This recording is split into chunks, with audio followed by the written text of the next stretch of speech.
Digital സാങ്കേതിക സർവകലാശാലകളിലെ VC നിയമനത്തിനായുള്ള search committee അംഗങ്ങളെ കണ്ടെത്തി സർക്കാരും ഗവർണറും.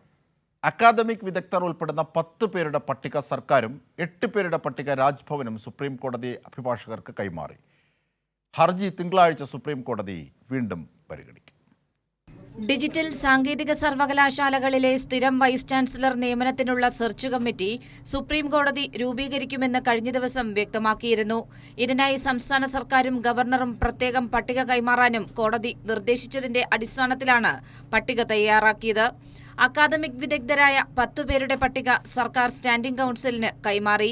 UGC യോഗ്യതാ മാനദണ്ഡം പാലിക്കുന്നതും മലയാളികളുമായ അക്കാദമിക് വിദഗ്ധരുടെ പട്ടികയാണ് സംസ്ഥാന സർക്കാർ കൈമാറിയത് എന്നാണ് സൂചന.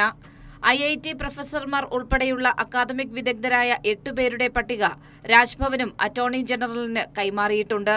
എന്നാൽ അന്തിമ പട്ടിക നൽകാൻ കുറച്ചുകൂടി സമയം ആവശ്യമാണെന്ന് AG സുപ്രീം കോടതിയിൽ ആവശ്യമുന്നയിച്ചു. സർക്കാർ പട്ടികയിലെ പേരുകൾ AGക്ക് കൈമാറാൻ സുപ്രീം കോടതി നിർദ്ദേശിച്ചു. ഹർജി തിങ്കളാഴ്ച സുപ്രീം കോടതി വീണ്ടും പരിഗണിക്കും. തുടർന്ന് കോടതിയാകും സെർച്ച് കമ്മിറ്റി രൂപീകരിക്കുക. കൈരളി ന്യൂസ്, തിരുവനന്തപുരം.